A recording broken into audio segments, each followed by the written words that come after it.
Hi guys, Bug here, wishing you a happy new year from the comfort of my lovely room.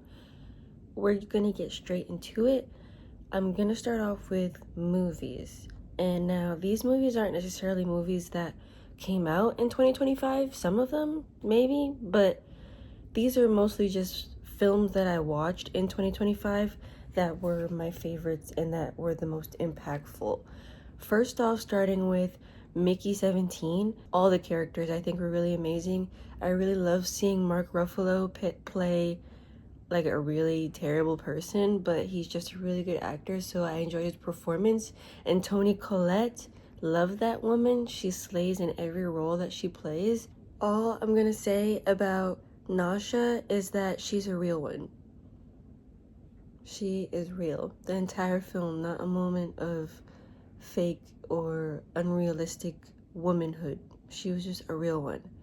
But okay, I gave that one, I think I gave it like a 7.5 out of 10, which is a really high score for me. So I really enjoyed that one.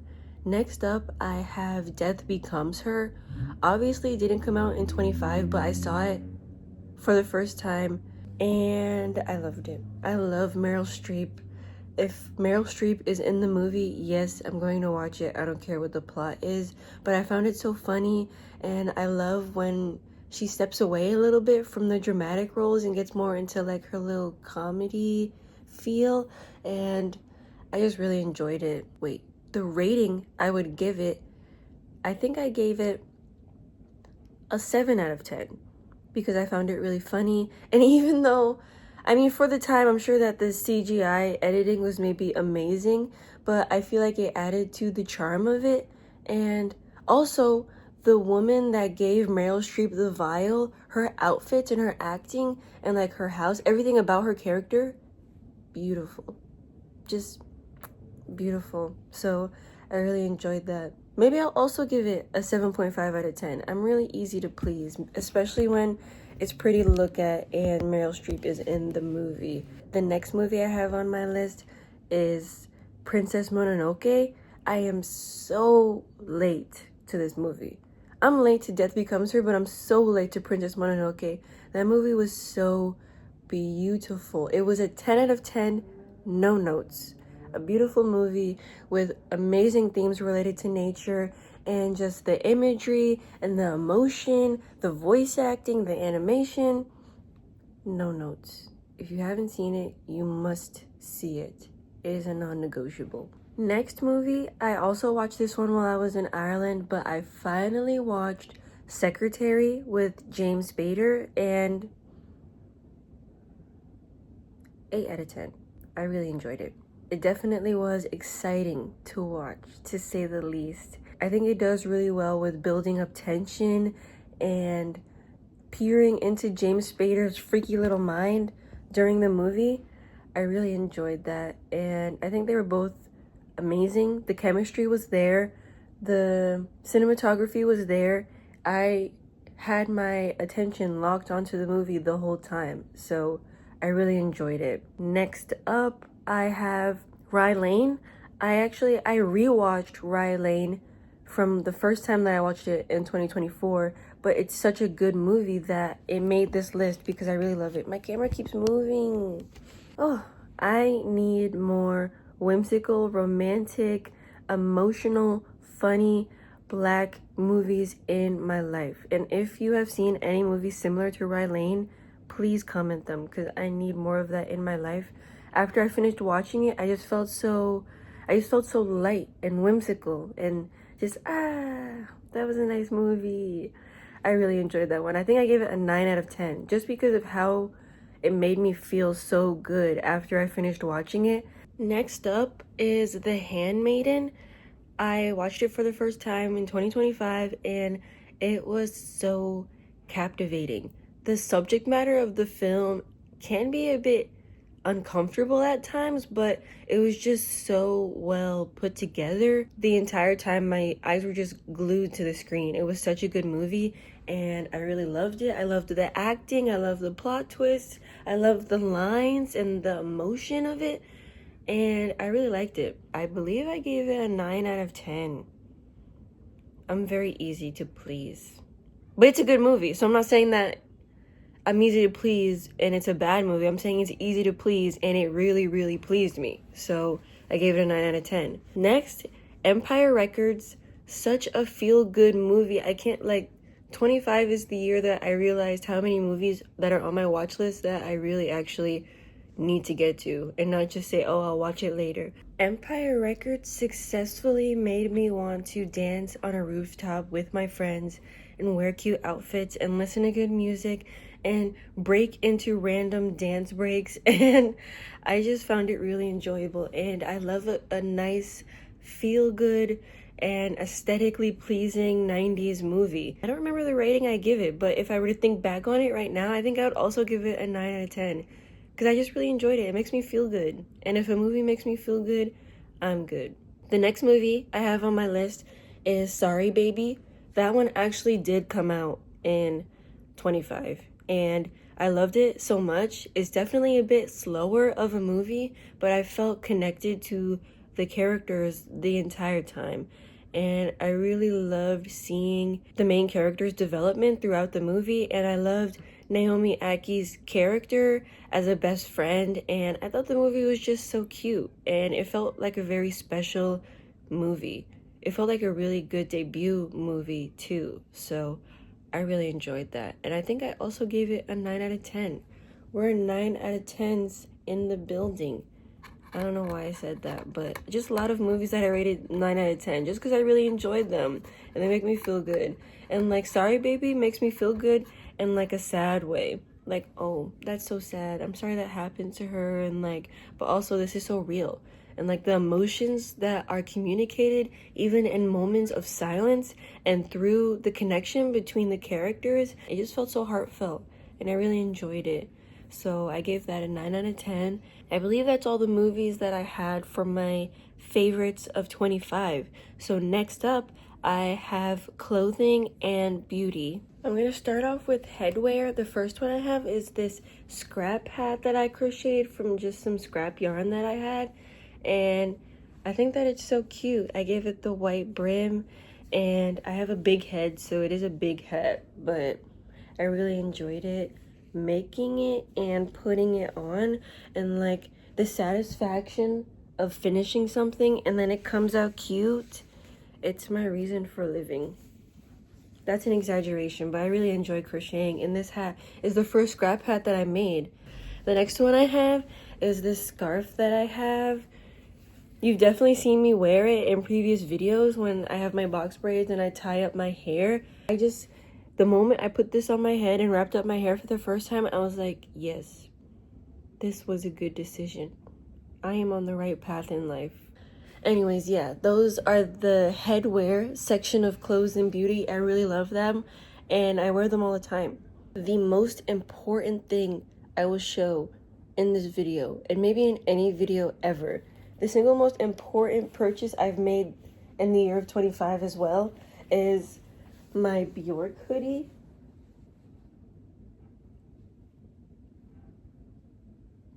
A moment of silence for the hoodie.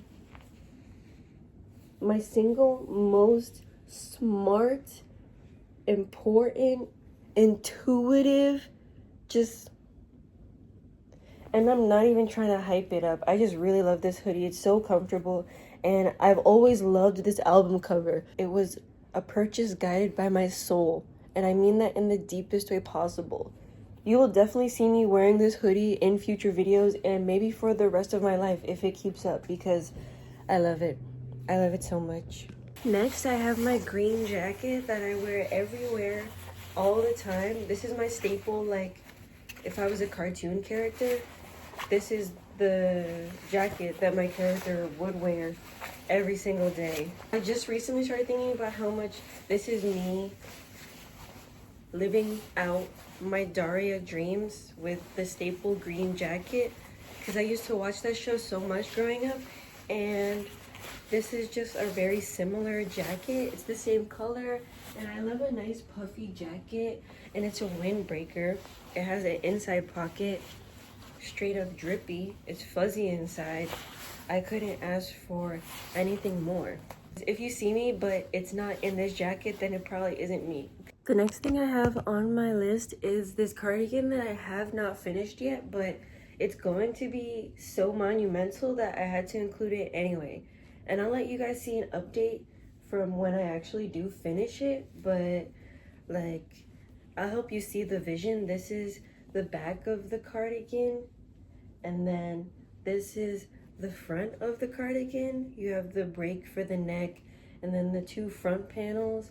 And I started on the sleeve, and this cardigan is about to save my life. I'm so excited. And I really like the pattern that I did with this one. I'm keeping it nice and yeah. I'm very excited to show you guys once it is done. Plus, isn't this color so flattering? A very nice yellow. Last but not least, for clothing and beauty, I have lip oils. I first started out with getting these. I have lived off of these for the past 2 or 3 years. But I'm starting to slowly merge into this e.l.f. lip oil because I really love a dark, somewhat burgundy color. This one is Jam Session of their Glow Reviver lip oil. And I love having hydrated lips. Like, if my lips are chapped, then I don't know if life is worth living because I hate the feeling of dryness. And so I always have at least one of these on me at all times. Next up, we have music. As you maybe can tell from the posters behind me, and also the fact that I have a radio show at my college, I do not play about music. I love music very, very much. And this year I was definitely intentional in my pursuit of listening to music that helps me get to know myself better. I also listen to a lot of music for the nostalgia factor of it. I just like to sometimes imagine that we are in better times and I am more carefree and more in touch with my youth, if you will. So some artists that I've been really listening to this year are Childish Gambino, specifically his Before the Internet album, because not to say that it's his best album, but it is at least his most impactful, I think. When I listen to it, I just think, especially Pink Toes, when I hear that, I just think of youth and Atlanta and being quirky and black and weird and cool, and I really love that album. So I was listening to a lot of that. Hiatus Coyote, another nostalgic pick, but their music is so good. If you don't listen to Hiatus Coyote, I think you need to reconsider your life decisions because something is missing, and their music is so amazing, especially songs like Red Room or And We Go Gentle. So good, so creamy, so jazz and R&B, and all the creamy, smooth elements of music that you need in their music. Massive Attack, that group is my livelihood.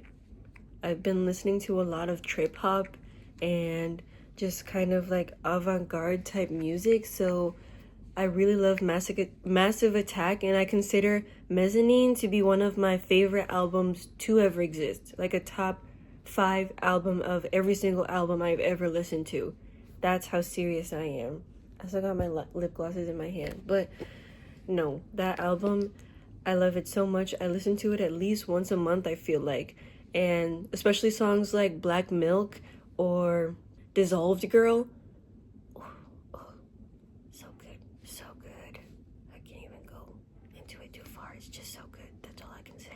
Another one that I've been really loving lately, Neon Indian. I've been listening to a lot of Neon Indian, especially songs like Polish Girl and Deadbeat Summer.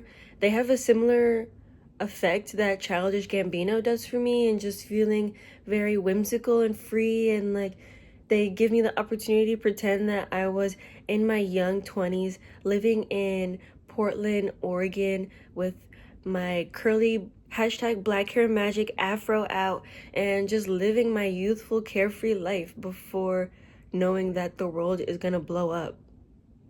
It was in 25 that I discovered Yasmin Lacey. I love her music so much, especially her album Voice Notes. Songs like Late Night People and Match in My Pocket. Oh, The album cover, the voice, the instrumentals, everything is so beautiful about it, and I really love it. I think that was one of my favorite finds, if not my favorite find from 25. I've also been listening to a lot of Anesia Kim.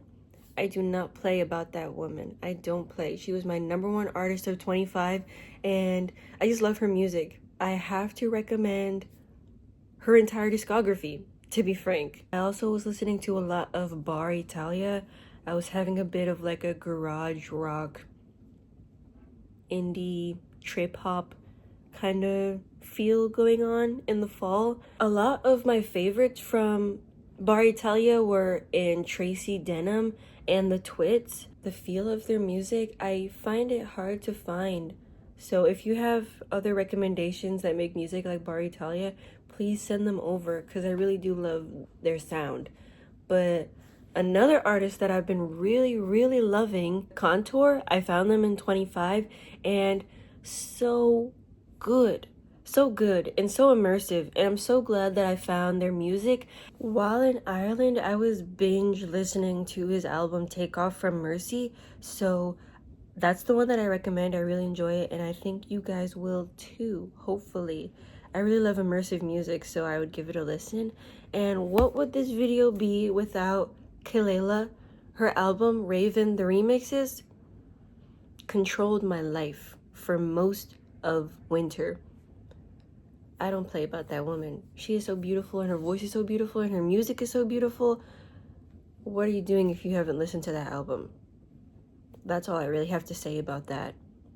The last artist that I have for this list is Dean Blunt. You don't find, I think, his feel of music very often and how he travels through different genres. I really appreciate that. So I can definitely recommend Dean Blunt and also say that he's one of my favorite artists. Next up, I have YouTubers because I would be amiss to not talk about YouTubers as I spent the bulk of my media consumption on YouTube.